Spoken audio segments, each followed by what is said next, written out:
She wasn't afraid. She was watching me. It was late morning, the kind where the Montana sky stretched too wide and too blue. Dr. Mira Bennett stepped onto her porch with a mug of coffee in one hand and her camera in the other.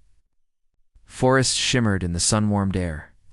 She had learned to read that every shift in shadow, every whisper of movement.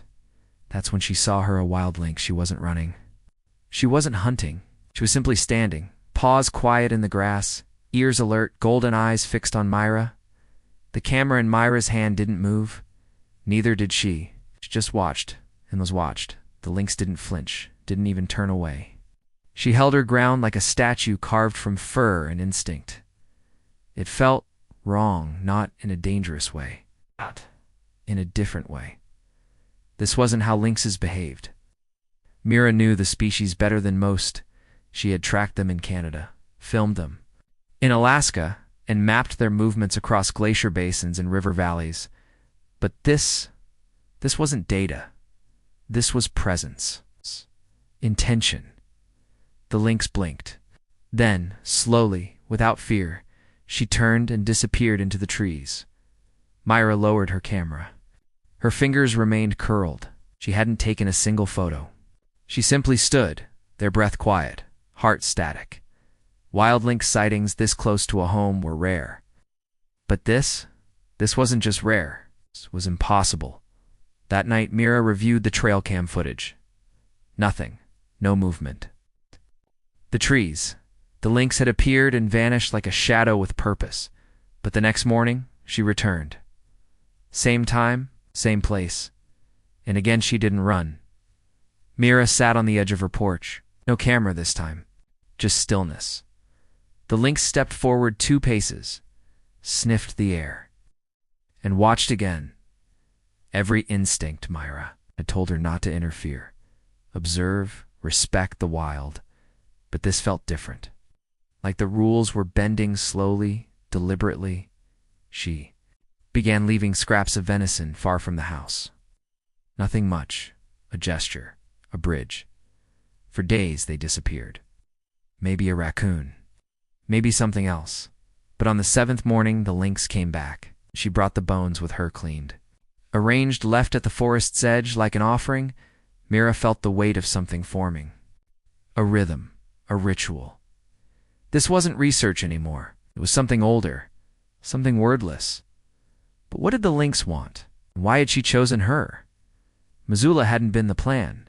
It was supposed to be a pause. A breath between expeditions. But the quiet of Montana filled something in Myra she hadn't realized was empty. After 4 straight years on Arctic and Alaskan, research teams tracking snow leopards and lynxes through frozen corridors, her body craved stillness. Her mind didn't. So she kept working quietly alone. A cabin just beyond the northern outskirts of Missoula, where the trees thickened and the air held the memory of ice. The land here wasn't as wild as the tundra, but it was alive. Bears passed through in spring. Elk carved trails in the frost. And now, for reasons Myra didn't yet understand, a lynx had made this place part of her rhythm. Myra's life was observation. Dozens of trail cams dotted the property, some in trees, some near crossings. She reviewed footage nightly, labeled predator movement, tracked frequencies, logged behaviors. She never interfered. Until now, it was the same lynx each time. Medium build, lean, likely female, with a scar above her left eye. Her face suggested youth, maybe 3 or 4 years. But her eyes held something ancient.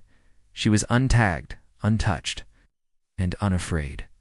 Not of light. Not of scent. Not even of the soft click of Myra's camera.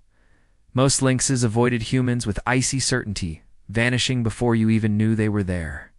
But this one kept returning at first. She lingered near the tree line, then closer.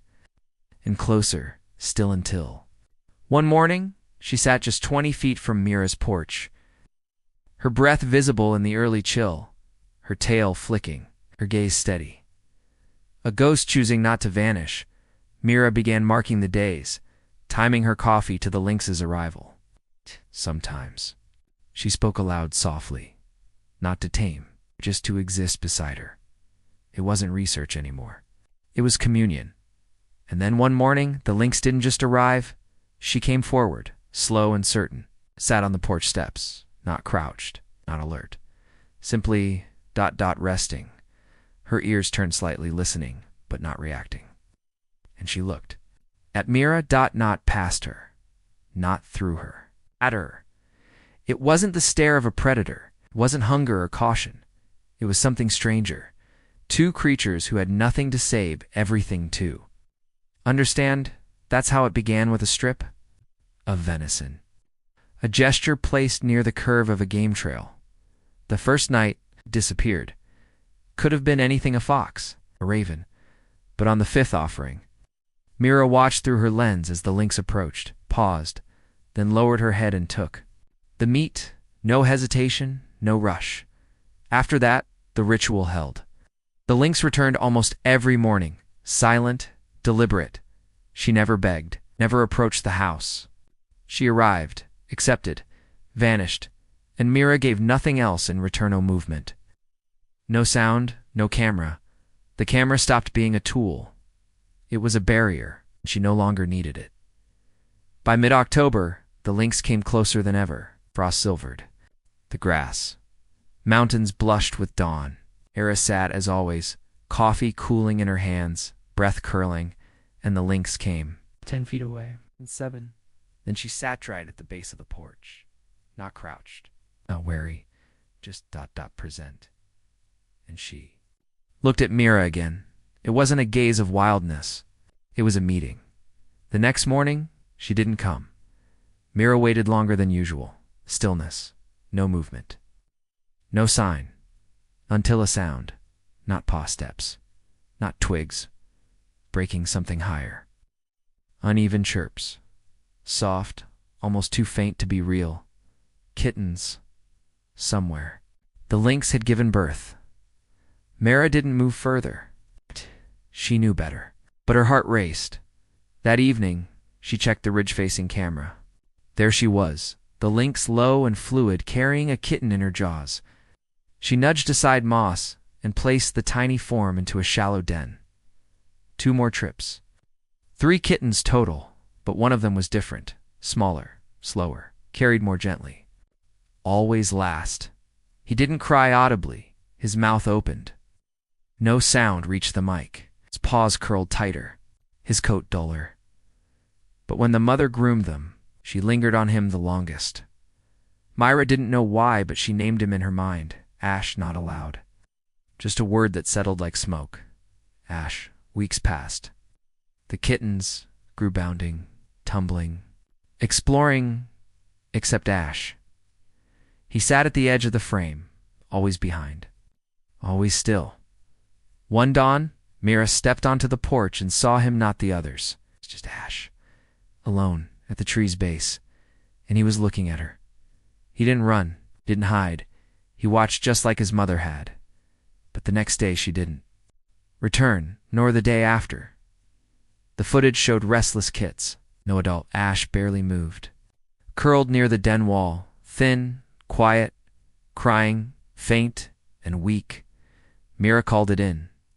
Observe, they told her. Wait 72 hours. If she doesn't return, we'll assess. By day 3, the others paced. Confused. Ash still didn't move. And then on the 4th morning, Mira sat without hope. No coffee, no camera. Just silence, until a shadow moved. The lynx. She was back, and hanging from her jaws. Ash. Limp, bruised, twisted leg, bite marks. A predator had found the den. But she had found him first. She brought him to Myra and laid him at her feet. Not abandonment, not surrender. Trust. Mira rushed him to town. The vet team worked fast. Fracture, punctures, starvation, but survivable. Could Mira foster him? Yes, no hesitation. The Pecco Foundation covered part of the cost. Pulled the rest from her grant. She wrapped him in warmth and silence. Fed him with drops. Watched him heal. Ash didn't purr, didn't meow, didn't seek affection. But he watched her and lived. Weeks passed. The cast came off. He learned to walk again, to stalk, to pounce, to climb. but he wasn't wild. And he wasn't tame. He was something in between instinct and memory stitched together. Where did he belong? Eventually the assessment came. He was ready, strong, functional. A wildlife conservation zone, thousands of protected acres would be his. New home, no goodbyes, no tears. Mira opened the carrier. Ash stepped inside. At the gate, he looked back once. Not pleading, not fearful, just knowing. And then he was gone. Weeks passed, then months. And then one spring evening, a camera clicked. Footage showed a lynx, larger now, stronger, a faint scar on one shoulder. He looked once at the lens, then vanished. Ash hadn't come back to stay. He had come back to remind her. Even the wild remembers kindness. Somewhere between fear and instinct, there's room for grace. Subscribe to Pawthos, where rescue meets the wild and love always finds a way.